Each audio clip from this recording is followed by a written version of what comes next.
folks. Welcome, welcome, welcome. I hope that you all are feeling networked and enjoying our session so far. And I am so excited, so excited to see y'all here today, tonight. And we're going to get to it. So, with that said, I want to say welcome. If this is the first session you're joining, so happy to see you here. And we are rocking for the second session for day 2 of the Grad School Success Summit. I want to thank our sponsors. The professor is in, our presenting sponsor. Then our sponsors, Bumble and Non-Tradish, for making this happen. And I will never let a session start without thanking our presenting sponsor and also the planning team. The summit planning team is a group of 7 women who have made this happen. Everything you're seeing, from our Zoom to feed loop to the social media post, the website, everything was put together by this amazing group of women. And I want to just continuously thank you all for working with me these last couple of weeks to get the summit to where it is now.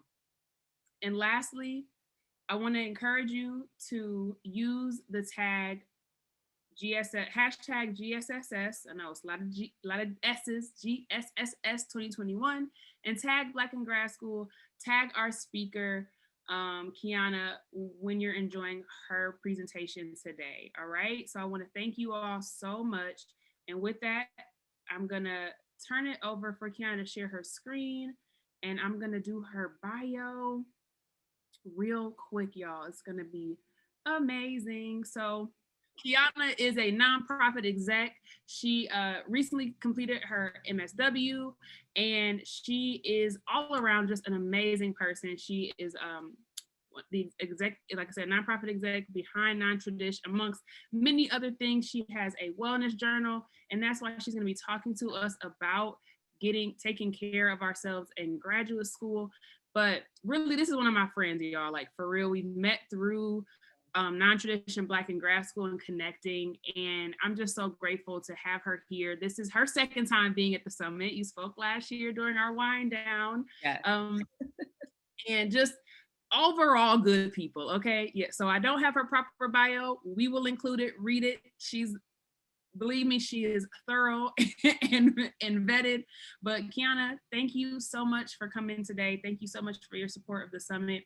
And I will give it to you. Thank you so much for that introduction, Alante. I really appreciate it. I just want to take this opportunity to thank Black and in Grad School, particularly Alante and the team, for inviting me back to be a speaker this year. I'm really excited for the Grad School Success Summit and what we've been learning thus far. Day 1 was amazing, and I hope you all enjoyed your time. So without further ado, let's get into today's session. Rightfully so, I entitled this session "You Good Sis," really focusing on the access and barriers that are impacting Black women in terms of their mental health and graduate school programs. Again, I want to take this opportunity to welcome you. I want you to take this opportunity to really take inventory of where you are right now in terms of your mental health goals, right? Why did you join this session?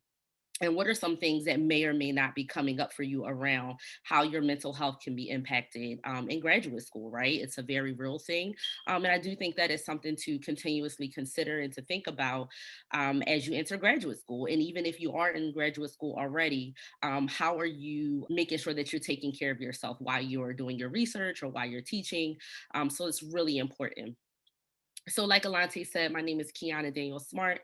I'm currently a PhD student at Sacred Heart University. I'm also a clinical licensure candidate.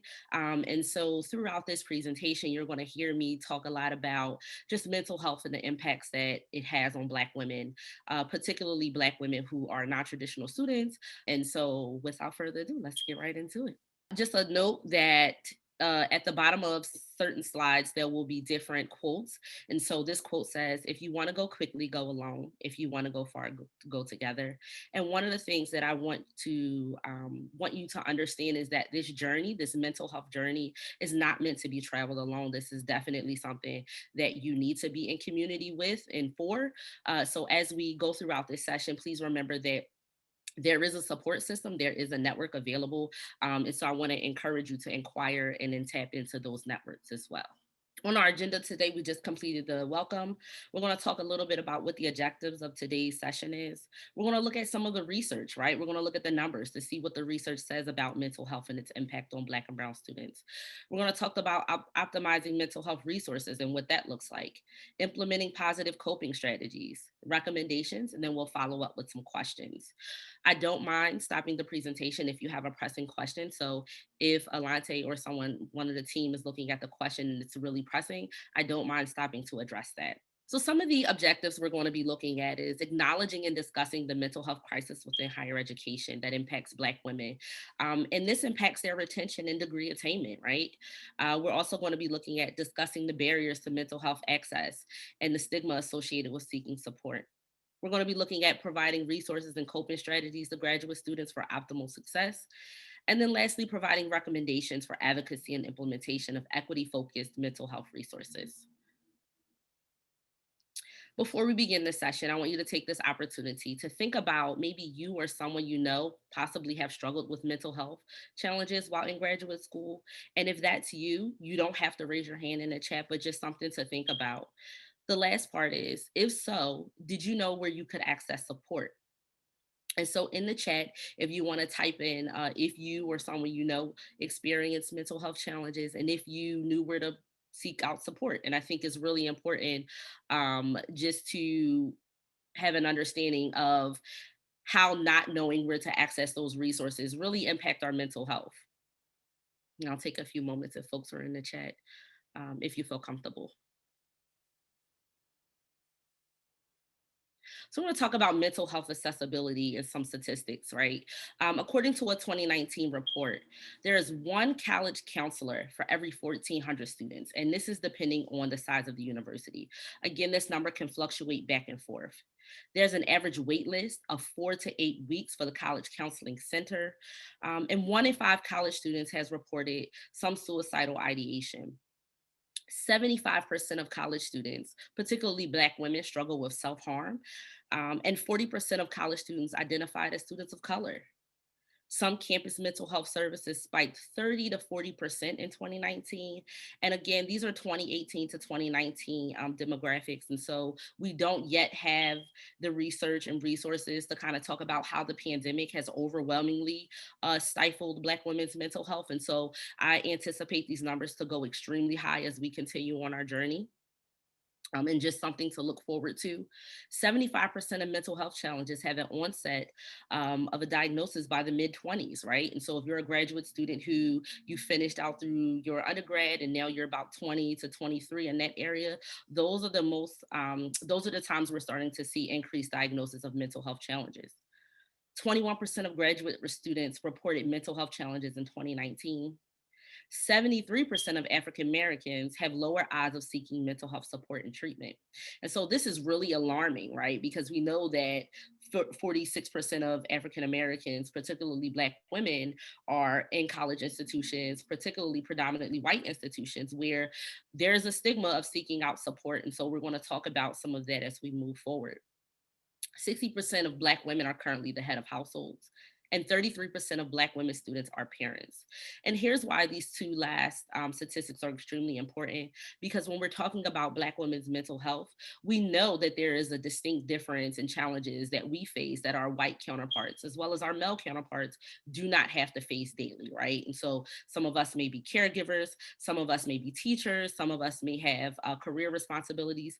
We may even be living in intergenerational households, right? And those things we know adversely impact our mental health and how we seek out services. So, what are some barriers to culturally responsive mental health resources, right? So, we know we have time. Time is a really, really huge issue for graduate students in regards to seeking out mental health services. A lot of folks are doing their research, they're on research committees, they're teaching, they're doing so many different and wearing so many different hats that time almost seems unavailable to attend to their mental health and self care. Finances, right? So, if the College Counseling Center doesn't have appointment available, you do have to or may have to go off campus to receive those services. And some private practices don't necessarily have college students rates, right? They $130 is the average rate right now for in Pennsylvania for folks seeking out mental health support. And so a lot of graduate students don't have that. Our stipends just don't allow for that additional resource. Internalized beliefs about seeking support. And so you have some students who are like, hey, I recognize that there may be an issue, but honestly, I don't feel comfortable and I'm not really sure if that's something that I want to do, right? So internalized beliefs about what seeking out mental health looks like, right? Is it even a thing? Is it even an option? Self-management. There are a lot of folks who, identified and said, hey, I do have a mental health challenge, or I do have an issue that I would like to speak to a professional about, but I think I can handle it on my own. And so that greatly impacts Black women in particular, because we wear so many hats and because we have so many responsibilities. That self-management is really something that is a deterrent for us, right? It's like, I can take care of myself. I don't have to worry about those things, and I'll deal with it when I can. So we have access, right? And so we just talked about how the college centers really are understaffed, right? And really, honestly, they're not serving us to a benefit if there's only, what the one statistic is saying, that there's one college counselor for every 1,400 students. There's no way to be able to provide appropriate, culturally responsive mental health services. Lack of awareness, right? For people who, let's just say you don't know the signs and symptoms, right? Let's just say you have a friend who is experiencing some mental health challenges. If you don't know the signs and symptoms of basic mental health challenges, then you won't know to be able to reach out and get support for that individual. Non-traditional students is what we talked about. Class and research schedules, again, that time piece, right? And understanding that some students are being penalized for taking mental health days. Some students are being penalized for having to withdraw from school, right? Or withdraw from courses, and they don't really understand that there is space for that within their curriculum, right? Professors have to allow students to miss those days once they find out that there is a mental health concern with that particular student. And so that's something that we don't know. And I have lack of educational resources here that a lot of us don't know. And I'll share with you a colleague of mine who talked about how, her grandmother passed away. And she asked the professor if she could withdraw from the course, if she could miss some days. And he was unmoved. He did not allow her to withdraw from the course. He did not allow her to take those days off, and in fact penalized her for doing so. And now that she's an adjunct professor, she's able to support students in ways that she didn't even understand was available. Session limits, we talked about that before. Some college counseling centers only allow up to 4 to 8 sessions. And after those 8 sessions, they give you a referral to off-campus resources. And with that being said, sometimes the off-campus resources are not appropriate for the services that you need. We talked about career obligations, family responsibilities. Here's a huge one I want us to pay attention to, particularly for those folks who attend PWIs, this racial trauma, right? Some folks recognize that they may have a mental health challenge, but at the end of the day, Black and Brown folks are worrisome, right? If I go to this white counselor and say that I've been having suicidal thoughts, are they going to call the police on me? If I go to this mental health counselor or this therapist, what would be the penalization for that? And so racial trauma is really a huge barrier for folks. And I'll talk a little bit more about that more towards the end of the course, but understanding that racial trauma is a huge barrier for us, particularly Black women accessing that mental health services, and Black men as well, Black and Brown men as well. We talked about the counseling center being understaffed, right? And so I'll tell you a story. As a nonprofit executive, we had students talk about how how their mental health was impacted by the coronavirus pandemic.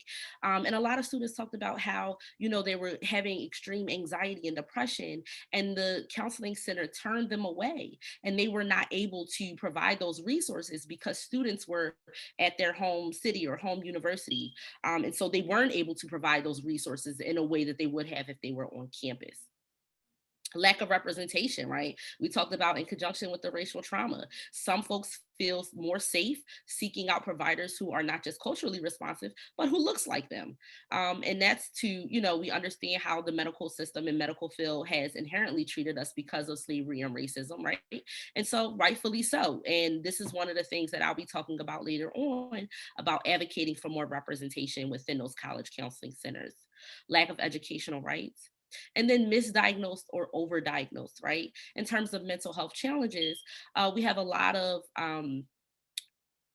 mental health professionals, I'll say, who pathologize basic emotions or basic reactions and responses to different external stimuli. So, for example, if you are an African American who, could be saying, "Oh, it's all good," right?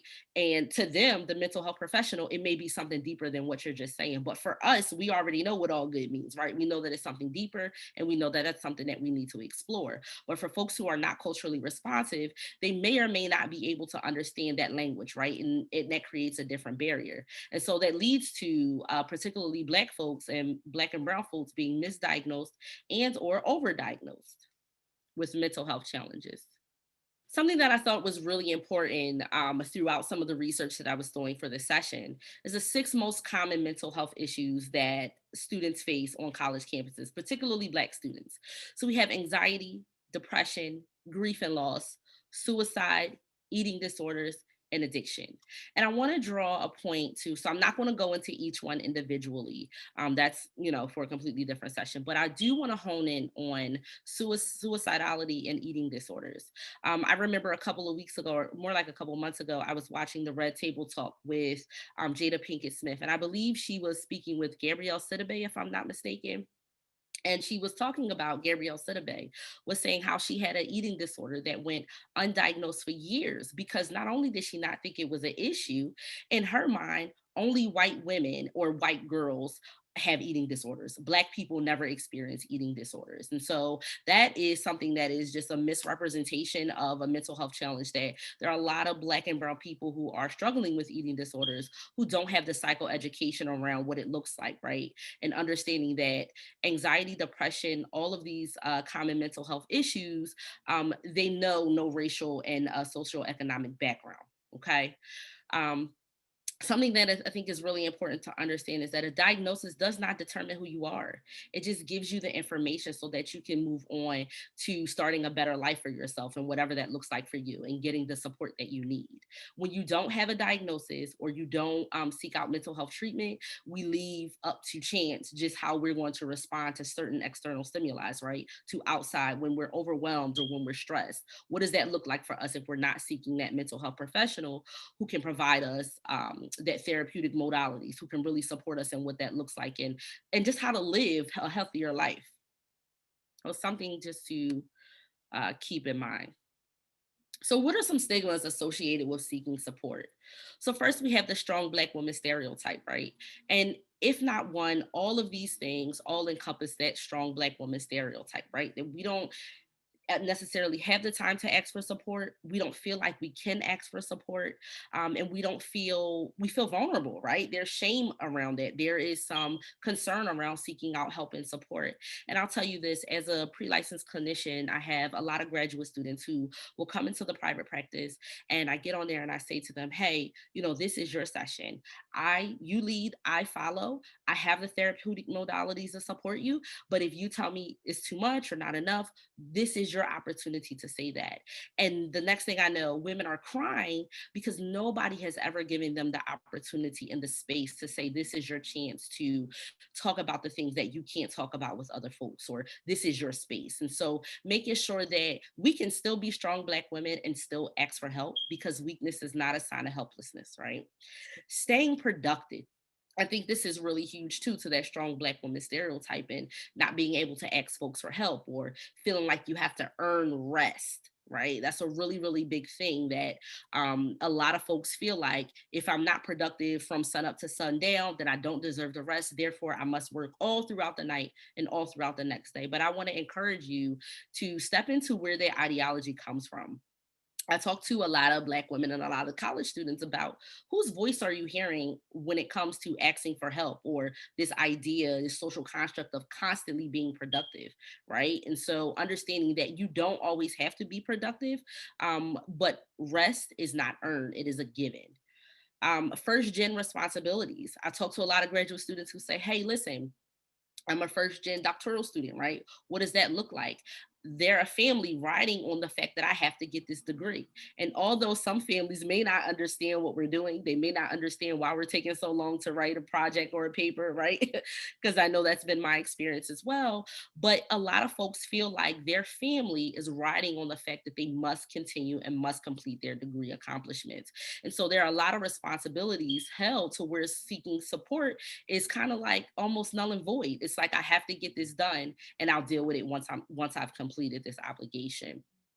Again, we talked about this idea of like lack of psychoeducation. Sorry, and basically what the psychoeducation talks about is just some common things to understand when you're talking about mental health challenges. Some things what to look for, right? When you hear people who or see people who are just blatantly irate in the street, right? And understanding that it's not just a behavior that's coming out of nowhere. Sometimes folks have reactions to certain triggers, and so understanding even just that little tidbit can teach us how to move forward when working with people, even talking to people, right, about what their mental health challenges are.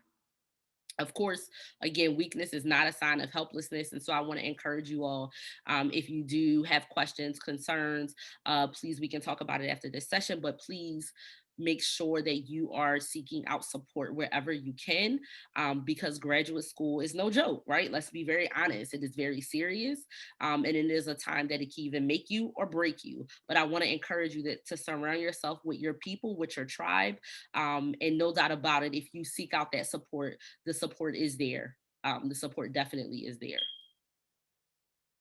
So, what does optimizing mental health resources look like, right? So, it's utilizing every resource given to you. There's a couple of studies that talked about how the College Counseling Center was an underused resource. And so, therefore, they took money from these places, and I'm almost for certain that they weren't available to kind of support students the way that they needed to during the pandemic because it was an underused resource in the past. And so, if you have a college counseling service, and even if you're not going in for mental health concerns, maybe you just want to do a check-in, maybe you want to ask some questions, maybe you want to attend a course on mental health first aid, making sure that you use that resource and utilize that resource, or it will be taken away, because we know that's how higher ed works, that's how academia works. Staying connected, right, with your virtual support groups, right? Staying connected with Black and in grad school, because not only do they talk about what it's like being in graduate school, they talk about seeking out support and making sure that you are well while you're doing your research and well while you're, doing the things that you want to do. Hold providers and universities accountable, making sure that we're talking to university faculty and saying to them, not only is mental health challenges an issue, but it's a need to have culturally responsive folks on campus who can support the diverse needs of each student, right? Advocating for more culturally responsive mental health programming and counseling centers. We know that counseling centers, every semester when you first get there, they do like an introductory course. And as my time in graduate school when I was a master's student, I really didn't hear from them because I was, virtual. I was an online student. And so I didn't hear from the counseling center. I knew it was available, but I didn't hear from them. There were no things that I could attend online. And one of the things that I think COVID-19 was able to do was able to put these resources virtually so that every student has access to it. And so now counseling centers can't go back to just doing in-person services. They need to be able to provide those virtual services as well, because we've seen that it's beneficial and it reaches a multitude of students. Also, talk about it. You good, sis? At the end of the day, when we're talking about optimizing mental health resources, a lot of times we're having conversations with ourselves about if we even should say anything about the struggles that we're experiencing. And so I want to encourage you to make sure that you're having these conversations with people who you feel safe with having these conversations with, and also understanding that it is completely okay to reach out and seek out support when there's an option to do so.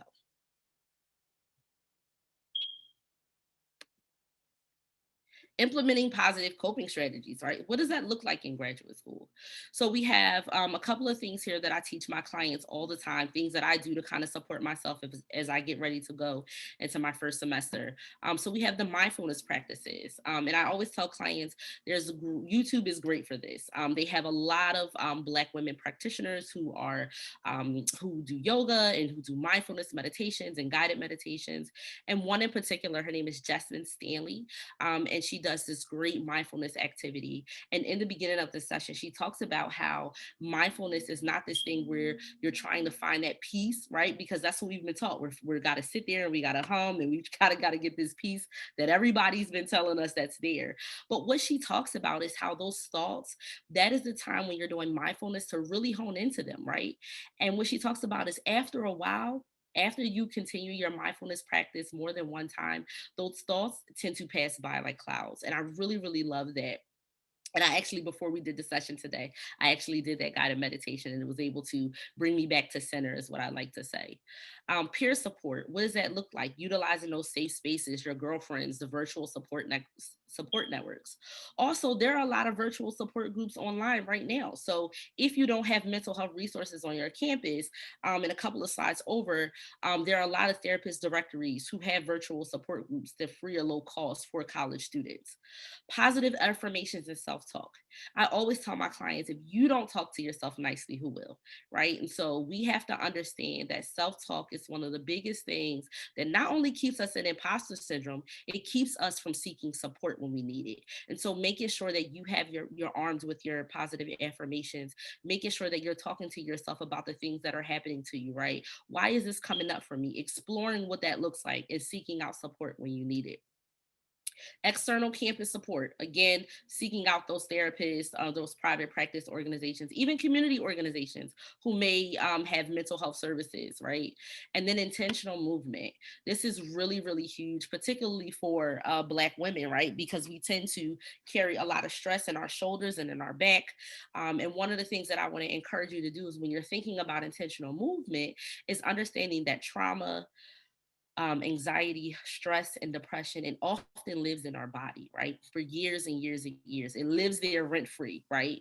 And if we're not intentionally moving throughout our day, it's just an added layer of stress and sometimes brain fog, right? Because we can't access the things that we need. And sometimes we may find ourselves trying to figure out, okay, I know that I talked about this. Why can't I remember X, Y, and Z? It's because your body is constantly inundated with the everyday stressors. And if we're not intentionally moving, then we never give our body a chance to unlock some of that stress and unlock some of that trauma and anxiety. And so I would encourage you, if you do yoga, if you like yoga, they also have chair yoga, right? And so for folks who come from diverse abilities, there's chair yoga available for you. There's different support groups who provide that intentional movement as well. So I think that's something, if you take nothing else from here today, is remembering that intentional movement is really important to your healing. So, what are some recommendations that I have for college campuses that you all could possibly take back, right, to your universities? So, Thriving Campus is an organization that supports college campuses in finding external therapy services. And if your campus does not have Thriving Campus, you can actually advocate for this service to be available. Again, you can cite some of those resources that I talked about, the research in the beginning. A lot of college campuses are going to be inundated with students trying to get in to see counselors, and the colleges just won't have enough. And so Thriving Campus is just another opportunity to provide students with external services. Community and campus collaborations, right? What does that look like? Are there community mental health programs in the area where you live or where the college is located, right? Making sure that the campus and community have those resources readily available to support students is going to be something that's really pivotal. So let's get into the free therapy fund, which is always my favorite. We have a couple of organizations here, but what does a free therapy fund mean? It means that organizations have decided to fund free therapy, particularly for BIPOC individuals, since there's been such a push for folks of color to receive therapy, right? And so here are some organizations that I think is really important if you're struggling to find a therapist, or maybe you found a therapist and you can't afford one. These are some great organizations. So we have Brown Girl Space. I know recently they just released their list, their application to receive funding. So please, if you go to Brown Girl Space on Instagram, you'll be able to see she's put it up there for folks. You can fill it out. I know a couple of folks have heard back and have already received payment for sessions. The Boris Henson Foundation, which we know is Taraji P. Henson, um, Therapy for Black Girls, which I know they're probably inundated. But then you also have the Loveland Foundation, that was started by Rachel Cargill, who is just a immense resource of resources for all different things, right? But definitely the Loveland Foundation is something that I think is going to be important for graduate students because they are constantly taking applications for folks who are either in therapy or want to get into therapy. And I believe they pay up to the whatever the full amount is for that therapy service. So if you're looking for a therapist, right, and I would encourage you to, if you're speaking with your college counselors and they don't have a list of culturally responsive therapists, I would encourage you to ask them to reach out to these organizations, right? Inclusive Therapy, Clinicians of Color, Brown Girl Space, Therapy Den, Therapists of Color, Good Therapy, and Psychology Today, so that you have an overwhelming list of folks who you know are culturally responsive and going to make sure that you receive the care that you need. I just want to hone in our attention really quick to Psychology Today. This is by way of no endorsement of Psychology Today, but one of the things that I find that particularly practitioners will say, practitioners of color, they'll say, oh, well, Psychology Today, it's not enough representation, so we're just not going to put our profiles up. But some of the issues that I've been finding with that is that college students, folks from underserved communities, folks from low socioeconomic backgrounds are running to Psychology Today to find a therapist, and none of us are there. And so I would encourage you, if your college counseling center has a directory, if they don't have a directory, to start a directory, and you can use some of these directories here to find a culturally appropriate therapist. So what are some other recommendations, right? If your university doesn't have a mental health fund, they should, because we know that there's going to be an influx of students who are going to need mental health support due to the coronavirus pandemic and due to going back in person. There's going to be a need for this. And so if your university doesn't have it, I encourage you to reach out to them to see if they can start a mental health fund. They have funds for everything else, but mental health funding is extremely important, not just to the success of the university, but to the success of the students, right? The university's ultimate goal is to have students to not just retain them, but to attain them, right? So that they can get through graduation. And if providing mental health funding is a way to do that, if we have a good enough case, and I think we do, they'll be able to do that as well. Virtual mental health support, right? We talked about how counseling centers, some of them were able to pivot, some of them weren't. And so now COVID-19 has pushed folks to think out the box about how mental health services are pushed, right? And that's exactly when we talk about telehealth, that's what we see. We see an influx of folks being able to do telehealth, and telehealth being offered again across state lines so that we can provide the max support as possible. Wellness checks, right? Not just from the university side, but from your community side, right? What does that look like? What does a wellness check look like? When you hear people say, oh, check on your strong friends, that's what the wellness check is. So we're not just checking on our strong friends, we're checking on our friends who we may not talk to for a couple of days. We're checking on folks who we may not have seen a couple of days. If you go back in person and you recognize that so and so is not back on campus, right, we're checking on those folks as well. Also, too, understanding that there is a great organization who has started this mental health first aid. And basically, this is a course that you can take to get some skills, some strategies, some resources, and support about what to look for when it comes to someone in a mental health crisis, or what it even looks like when you're talking about mental health and first aid. And so you can actually get a certificate for this, but if your university doesn't offer it, I would encourage you to talk to the counseling center. It's just something else to arm you within your toolbox to either support yourself and then support others around you as well. And the last two things is the campus surveys, right? Campus surveys are extremely important. And I know a lot of you, we don't have time. We just talked about that and how that can be. However, there's a survey that comes out every year. Different universities can choose to participate in it, but it asks about how the mental health services are on that campus. And in particular, this survey doesn't have a lot of demographics for African American students, particularly Black women. And so I would encourage you, if your university has signed up to take this survey to see how their mental health resources are spanning out for students, I would encourage you all to take the surveys in regards to the counseling center, in regards to the student center, because that's how folks know that there is a need, and then they can direct their funding towards that need.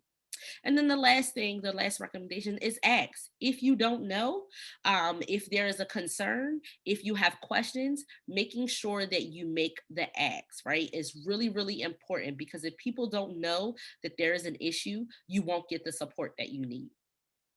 the quote that I have here just says, people want to support you. You just have to tell them how.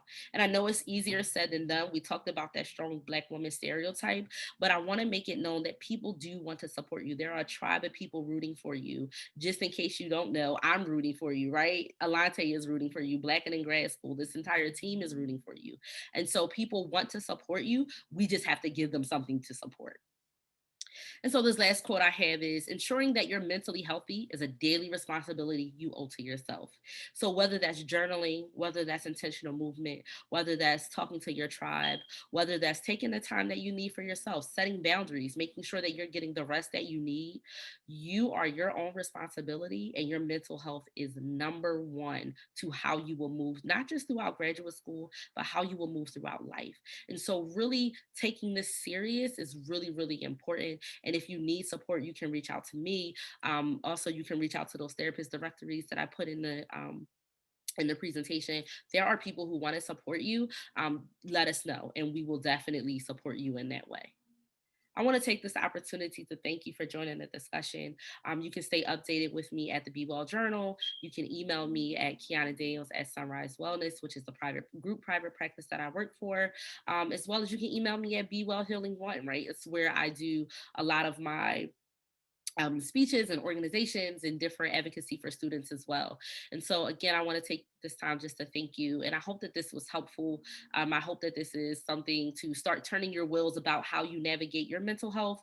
And under really understanding, I think the last point I want to make is that mental health is not something that's seen as bad, right? You, as a healthy emotional adult, are supposed to experience a range of emotions. And sometimes we don't understand what those emotions are. But I want to encourage you that there are people out here who can support you in navigating that landscape and what that looks like for you. And so, without further ado, I'll turn it back over to Alante. Oh, Kiana, you're the bomb, of course. Let's raise our hand, raise the roof, raise our hand for Kiana. Thank you so much for that just amazing amount of resources and also strategies, I think, to empower us to advocate. And I like that you gave us low stakes, low effort ways to do it. Sure. Maybe it isn't always having to be the person organizing a full-blown full court press on making changes, but Mm-hmm. filling out a survey, asking a question. And so thank you for that. Oh, There you're are a lot of great comments and just responses to what you were saying in here, but I did want to pull out a couple of questions. sure. Someone asked, how often should we do our mindfulness practice? Honestly, every day. External stimuli, right? Graduate school programs, resources, all of these things are coming at you full speed. And so, and able to emotionally regulate in a healthy way, doing that allows you to kind of center yourself and say, okay, you know what do I have to focus on today? And here's what the mindfulness practices allow you to do.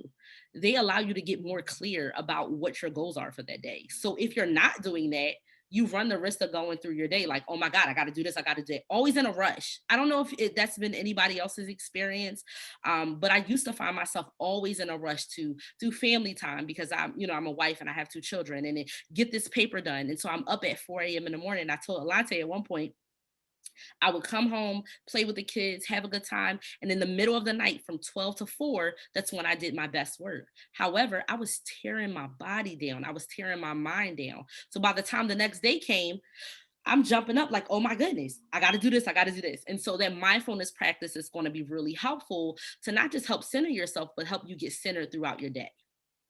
I hope that answered the question. I think so. And someone else asks, does it matter if you use telehealth versus being in person?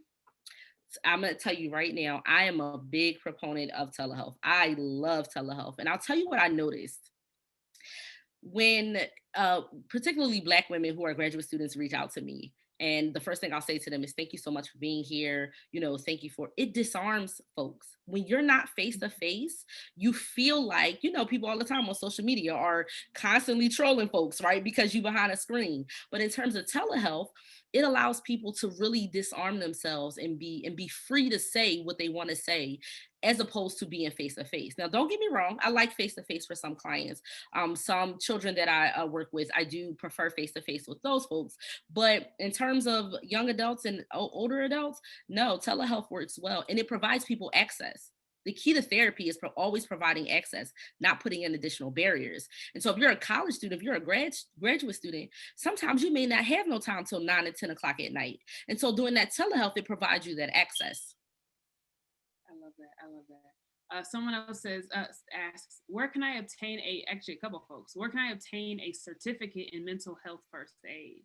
Yeah, so if you just Google it, it'll come right up. And if you're, some of them you do have to pay for, but if you speak to the college or university, if enough people say that that's something that they want to have on the campus, they can get it and train you for free. Mm-hmm. I love this question. How do you suggest people work through the shame of needing help? Oh yeah, for sure. So Brene Brown is a woman who talks a lot about shame and vulnerabilities, particularly as it relates to just women, period, right? And so we already have that cloak over us of like, I'm the breadwinner, I'm doing all these things, I'm trying to get, and then we have the guilt of like doing all of these things. And so I want to encourage you to take inventory, right? I ask my clients all the time, where does that voice coming from? Is it your voice or is it somebody else's voice? And the moment that you can differentiate that and figure out, okay, I'm feeling this way because maybe when I was younger, I asked someone for support or help and they didn't give it to me, or they shamed me for giving to me, or they ignored me. And so now I'm going to do everything myself. And so now we're hyper vigilant to do everything ourselves and not understanding that that is also too a trauma response. Feeling very seen. Yes. Oh, sorry. And so I'm sorry, y'all, I'm getting a little hot on this light is getting me. But one of the things to remember is that you are your best gift. You are your best support. You are your best advocate. And so some of the things you have to do is going to be difficult. And I think one of the things when we talk about healing, I think so many people have hijacked healing, right? To make it seem like this fun and lovable and enjoyable thing. But to be very honest and clear, healing is hard as hell, y'all. Like that thing's challenging. And so when you have to really look at how did I get here? How did I get to this point about being shameful of asking for help? That works really hard. And so I want to encourage you to lean into that feeling, lean into that emotion, journal about it, right? If it's something that you don't feel comfortable and you don't want other people to see, burn it, rip it up, right? But get it out your system. Talk about it, journal about it in safe spaces. The shame will be there. What we're doing is working to decrease it. Yeah. Okay. And I feel like this, you kind of touched on this, but I let's just go a little step further. Sure. About someone feels like they hit actually a couple of people. I hit 4 out of the 5 points in the slide about stigma associated with seeking support. But how can I work on breaking the cycle of staying productive, right? This particular person realized it's starting to affect their sleep. Oh, like, yeah. So that I guess that needing to stay productive, what can we do to break that? Yeah, so honestly, get yourself a schedule. It seems so simple, right? Jot in the times where you're supposed to have rest. Jot in the times where you're supposed to have a nap. I'll be very completely honest with you all. I used to work so much that even when I was getting sleep and thought that I was getting rest, I was not. And what I noticed that sis need a nap. Like something as simple as a nap. Like seriously, today I had to take a nap to get ready for this because I recognize that I'm my best self when I'm most rested. And I had to say to myself, like, how long you finna be on this earth? Like for a little bit or like longevity? And longevity requires something of me. It requires me to take inventory of like where I am right now. Longevity requires like, hey, you're overworking yourself. Sit your behind down. Guess what? You know what also requires? Saying no to those teaching assistantships, saying no to those research projects, saying no to professors, saying no to cohort members. That's what it requires of you. And so I want to encourage you to like understand that it's not going to happen tomorrow, but definitely get yourself a schedule and mark in the times for your rest. Mark in the times for your playtime when you're having fun and doing all those great things. Mark that in, because when you don't, you leave it open for other things to come in and take your attention away. Oh, this professor wants me to do this project with him. Oh, this professor wants me to research with them. This professor wants me to do X, Y, and Z. And guess what we start doing? We signing up for everything now. And by the time we get in there, we can't even do the work. We can't do the dissertation. We can't pass oral defense. We can't do none of it because we just signed up for all of these other things that don't even equate to what we're trying to do. We've been fed this lie of like productivity, particularly in academia, that we have to dismantle. And so it's going to take all of us slowly but surely saying no to those things that don't serve us. Yes. Oh, you all see why I love Kiana. Okay. Okay. Oh, there are a lot of great questions in here. So I do want us to get through. So we have about 10 minutes, okay? Sure. Just so you have just a time check. Sure. So someone asks, oh gosh, all right, what's your favorite morning mindfulness practice?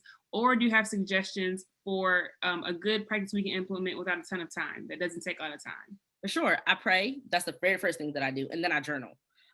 Usually what happens is I'm journaling about like how I want my day to go, right? What are my intentions and what are my affirmations?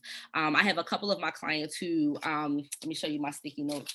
I have them on sticky notes, write down their affirmations for that day. What does that look like for you? What does your day look like? Because we've never been taught that we could have that.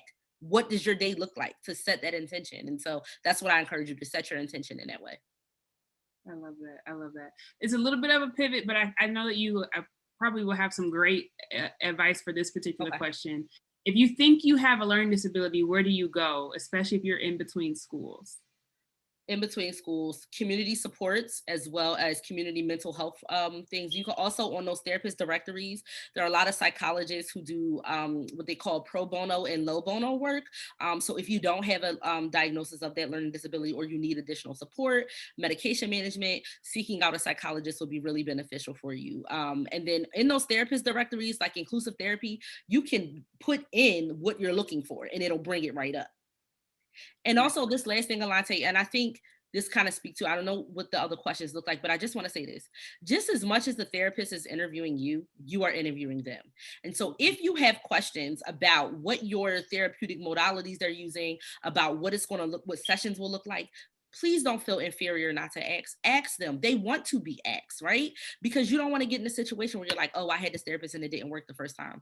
Well, ask those questions on the first time and you can know, okay, she's not for me. Let me go ahead and move forward. And so making sure that you're constantly advocating for yourself. And I know everybody is beating this in our head, advocate, but we have to, because nobody's going to do it for us. Yeah. And that was perfect, because the next question was about being exhausted, figuring out a provider, right? Mm-hmm. Going through, even if they are asking this question, it's still exhausting to go through the process of finding a provider, making sure that it matches with the insurance coverage. And so this can be sometimes a drawn out process. So how does one stay motivated when they're doing the work of finding a good therapist? So one of the things that I don't like to do is separate mental health from everything else we got going on in our life. The same way you would go to the gym, the same way you go to the market to pick out your food, the same way you go shopping, right? Like Black women, let's be real, we love to shop. And so the reality is that we're shopping around for a mental health provider who we know is going to support us in the long run. And so if that looks like I tried you for a couple of sessions, it didn't work out, no shade, I'm gonna move on. Like that's what you have to do. And you have to know that the right person is going to come along where you don't feel exhausted, where it doesn't feel like a tug and pull. And here's something else that I think is really important. I had someone tell me, I had 3 sessions with her. And in the 3rd session, she says to me, and this is also with giving her permission that I can say this. She said, I never told a mental health provider the truth about anything that I've experienced before. You are the first and only person that I have told the truth. And so making sure that when we're finding folks, you don't have to bear it all in the first couple of sessions, but making sure that we're talking about what the real issue is. And some of us don't know what the real issue is, but being okay to say, I don't know why I'm here, but I know something going on. Yeah. Oh, I'm moved by that. Someone says, oh gosh, I saw it was kind of rough, but it was a good one. Oh, I got ghosted by my therapist during the school year, and now I'm scared to start again because we already did so much. Yeah. Any advice for starting again?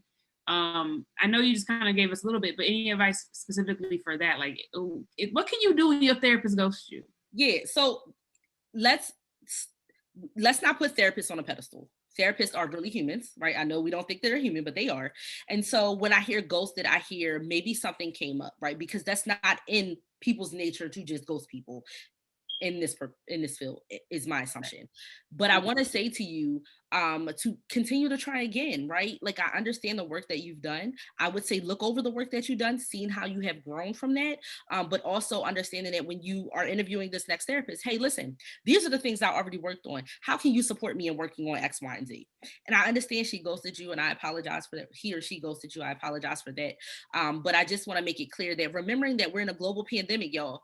And so this expectation that somebody is always supposed to be there to support us all the time, 24/7, it's not realistic, if that makes sense. Okay. And so what do you have any advice for them moving forward? Maybe that's a question you need to ask, like, what's your policy when if your schedule messes up, For how do sure. you communicate? Kind of How you asking handle about it. communication styles. I'll Yeah. also tell you that a lot of therapists now have referral lists. So I'm in a lot of networks and a lot of groups who therapists say, I'm going on vacation for 2 weeks. I need someone to support my clients for those 2 weeks. And so you can ask them, what does your referral list look like? Who's on your referral list? If you're not available, is someone else available to support me in that moment? And making sure that that other person has that conversation with them as well. And they have that opening available for those clients. And so that's something that I see a push for all therapists trying to do, have those referral lists so that folks, if they're full, there's someone else that you can go to who they have highly recommended who can support you in that area. I love that. And just a quick aside, my therapist actually had a baby in the pandemic. And so there were 3 months where I just couldn't see her, but she had all of these things in place so that I could continue my therapy, even though her life was happening, right? So Sure. that does happen, but I am sorry that this person ghosted you. I want to say you got a lot of love. I'm going to read them after you answer this last question. Someone Okay. wants to know, how do you navigate your own counseling while being in a counseling graduate program? Yeah, for sure. So in my master's program, initially we, and I know this is not particularly about me, but I just want to give you like tidbits. We Please. were not required to go to therapy, but I said, if I'm supposed to be supporting people, for example, there's a lot of family issues that that I had to work on. And I was like, my dad wasn't really there like that. And so like, how can I support somebody else who's having daddy issues? You got to work on that because countertransference is a real thing. All the things you thought that you worked through, you're going to be putting onto your client, and that's not ethically okay. And so I want to encourage you that those things that come up for you, utilize supervision to talk about those things, but also get your own therapist so you can work through this. I tell my clients all the time, and they laugh so hard.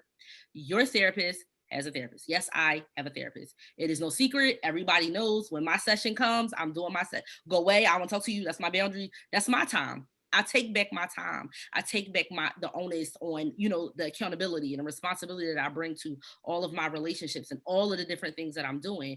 That's the time for me to self-reflect and really get to know the person that I'm becoming. And so I want to encourage you to lean into that. And don't be afraid, because you're a counseling profession, you know the questions to ask. You got the books, you got the tools, you got to use it and use your voice. I love it. I love it.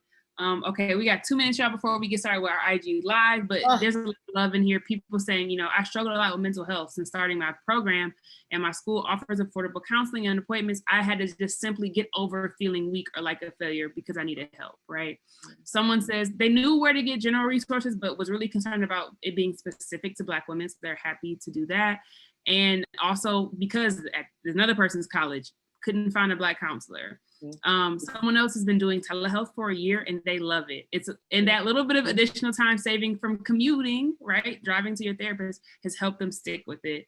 People love a free therapy fund. I know that the researcher Alicia had one. I don't know if she's used all the resources already, but she also has a therapy fund specifically for women finishing their PhDs and finishing grad school, and the things that we emotionally go through when we are done. Someone else said, you killed it. The slides with the stigmas and your comments resonated with me so deeply. Thank you. Someone else talking about the statistics are staggering, and they wonder what would happen if just one counselor or one counselor of color or Black counselor was added to each campus. Someone else is a counselor themselves, and sometimes the relationship between mental wellness and our communities and our girls breaks their heart. Thank you for sharing your resources and your time. Someone else, like, you cannot catch up on that missed sleep, which is real. Missed sleep, that's it. Absolutely. Other people have been using these campus mental health resources, pulling them through dark times such as loss. And thank you just for the more insight and resources that we can use to take care of ourselves. For sure. With that said, Kiana, thank you so much for coming on the podcast. Coming again. No, you're welcome. And I'll say just one really quick thing. I want to make this very clear. Therapy is not enough, y'all.